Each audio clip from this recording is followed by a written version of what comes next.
Alrighty, folks, welcome to Waverly Disc Golf Course. We've got myself and Joe Fasano playing this course today, and I'm going solo on the commentary, and there are reasons for that I may or may not get into throughout the course of this. But we're starting out on hole 1. This video is just going to be the front 9 of the course. I'm going to be putting up another video for the back 9 of the course, so make sure you keep your eyes out for both of those. And we did this a while ago. I'm actually recording the commentary for this a solid month or two after we actually played this. This was one of the first cold days of the season, to say the least, and we'll see how we do, but putting wasn't great, so on and so forth. But I really wanted to put the video up anyway because I wanted you guys to be able to see the course. That's a big part of the reason that I do a lot of these videos around here, around NEPA and the surrounding areas, because I want people to be able to find videos on YouTube of us playing the courses. So this is hole 1 at Waverly. Waverly is a nice, short, I don't even want to call it beginner level, because as you're going to see throughout this video, it kind of kicked us in the rear end quite a bit a lot of times, as you saw right there, with both of us missing fairly easy putts. But it is nice. It's short. It's like an upshot course, a lot of us refer to it as. We like to say that it's a good course to go to if you really want to practice your upshot game, your medium shot. So that was hole 1. Hole 1 was straightforward.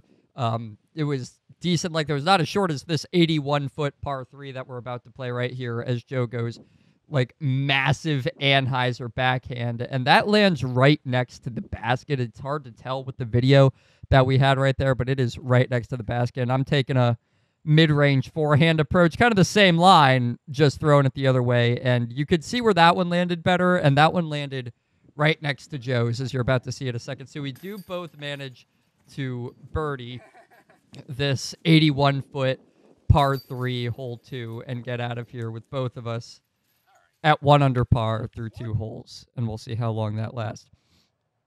Hole 3 is a 208-foot par 3 with a lot of stuff over to the right. Stuff is the best word that I can think of. A lot of green stuff. Now, another common thing to hear about Waverly Disc Golf Course is that it's more of a winter course, and I haven't been there. It's the winter now as I'm recording this, and I want to get over there and see what it's like when everything is a little bit more dead. You can see that Joe ended up, I think he ended up in the thick stuff, but I don't really remember. Also, we totally forgot to record our camera angle for this, so that's why you're getting this one camera shot of this forehand that I throw that I thought was going pretty well, but did not quite get the distance on it that I needed. So I ended up really in the thick stuff on that one, as you can see right here. We did remember our camera at this point. We got in there, we dug out my disc, and I'm kind of sort of looking at the basket there. I'm trying to find a gap.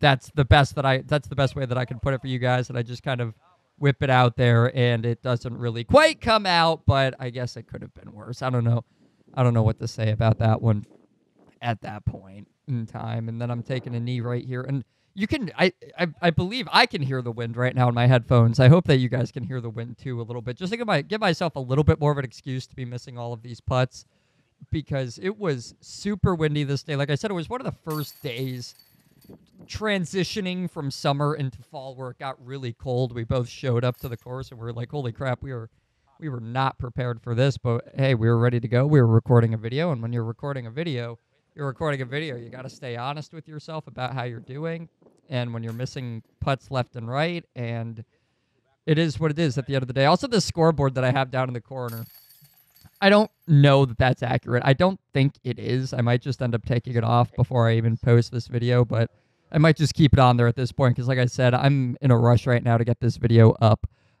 because I'm pretty sure I bogeyed the first hole was the main problem. So everything you see on the scoreboard is accurate if you add one more stroke to it, which is something that I don't want to be telling you, but that is the truth. So hole 4 is interesting. I actually really like this hole because it's like this little hallway shop. This reminds me of something you'd see in an old Nintendo game, like a Zelda or something.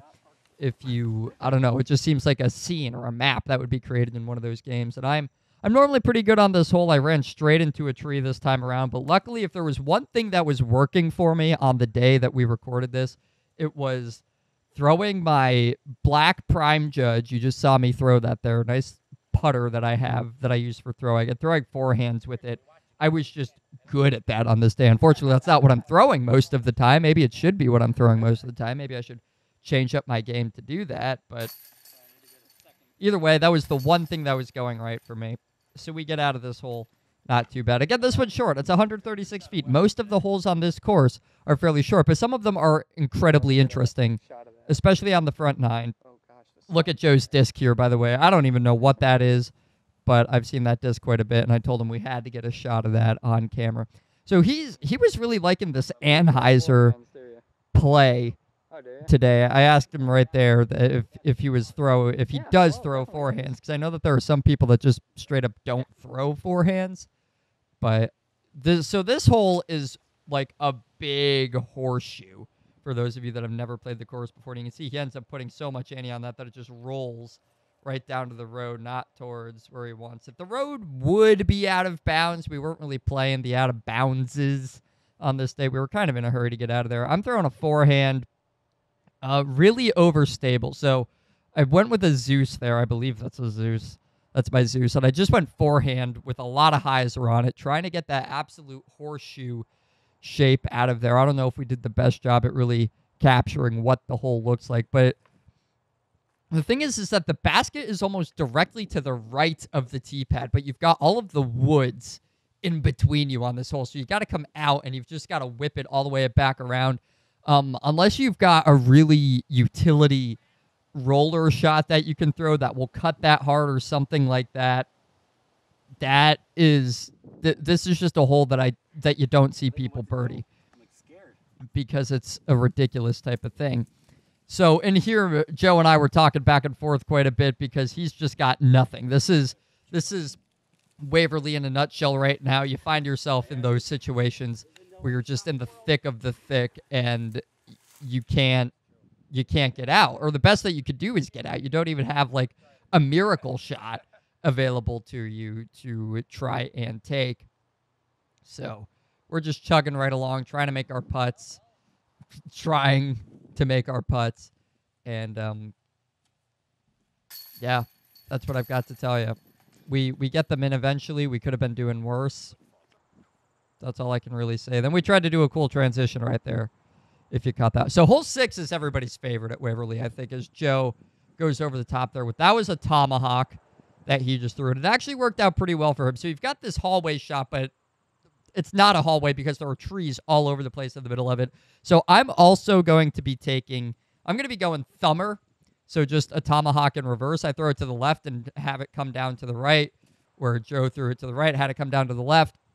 But over the top is a very popular choice for this hole just because there's not really another way to do it. Again, this is where you'd have to have like a really utility forehand roller or something like that, which still almost seems impossible. And I have tried to take a putter. You can see on the card up there that it's a 140-foot hole, so it's not far. I've tried taking like an AVR before, a DX AVR for that matter, and just carving an S line throughout the trees. I've tried all sorts of different things. Over the top is really just the best way to go. Joe makes a nice little putt there from his knees, and I wanted to put a JRP replay, I guess that's what we're calling it, on something. And to be honest, we didn't do a lot on this day that was replay worthy, so we had to come up with stuff. Hole 7. One of my favorite holes on the course, probably. And because it feels the most like an actual disc golf hole. So you're right up against the road here. Joe's actually standing there with the camera filming me from the road. And you're throwing something overstable out over the road a little bit and hooking back in towards the basket. I basically did what I'm trying to do there. Obviously, the closer to the basket, the better. But with a 235-foot hole, this is a good one to just not even unload on for 235 feet. But it just makes you feel like you're playing disc golf. That's the best way that I can put it. And then hopefully you can come out of this with a birdie on a good day. You can also go out of bounds fairly easily, though. You guys can see that I almost went OB long there. And then when you're throwing the tee shot, you're right up against the road.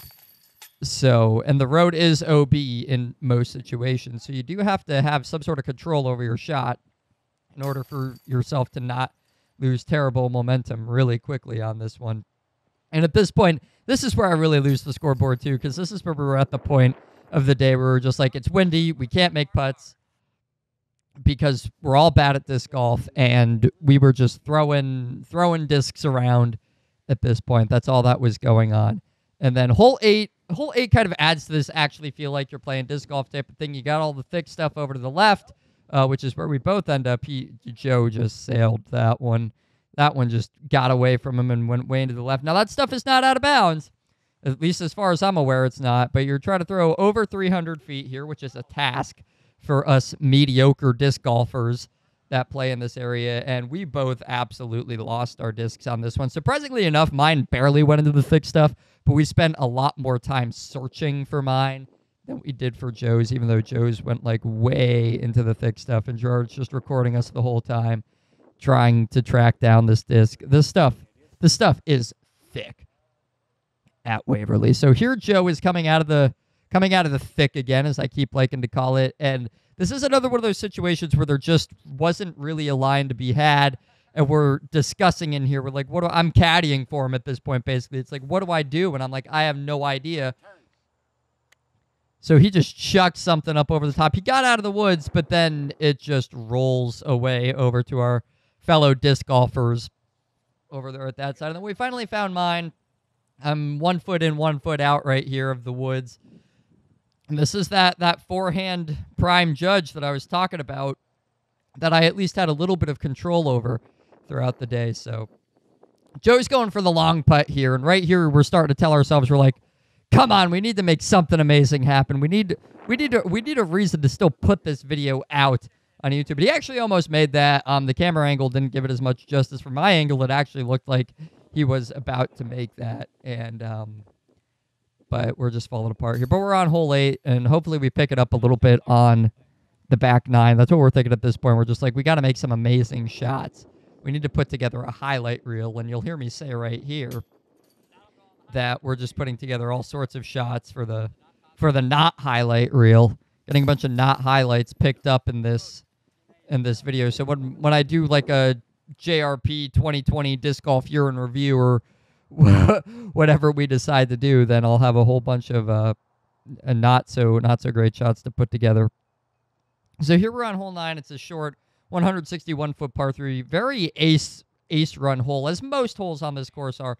And I don't know what happened to me there. I threw the prime judge backhand right there, and this was at a point where that disc was just starting to fly straight for me. As you develop as a disc golfer, you start to throw discs straighter, or even they just don't crash as hard as you go on. Now, Joe actually throws his correctly there, right by the basket. He actually did almost nail the ace on that hole, but yeah, I just threw it straight down to the abyss, into the abyss there. I don't really have any excuses for what was going on. And then I was trying to lay that one up because I knew how putting was going on this day. I was like, listen, the last thing I want to do is bogey a 161-foot hole when I'm already technically 3 over. And then, yeah, that pretty much sums up the video right there, that last putt from Joe. So I hope you guys enjoyed this to some extent. I know we're not putting out the best disc golf content in terms of actual disc golf ability. We will work on that, I promise. But I appreciate Joe coming out and doing this thing. And if you want to catch the back 9 at Waverly, there will be another video up. It should be coming up on the screen here any second now. And I just realized that I'm not recording myself doing the commentary, and the video ended, so sorry for the awkward black screen. But I'll end it right there. Catch us on the back 9. That's all there is to it. If you like this stuff, like, comment, subscribe, do all the good stuff. You've been on YouTube before. You know how it works, and we'll see you on the next one.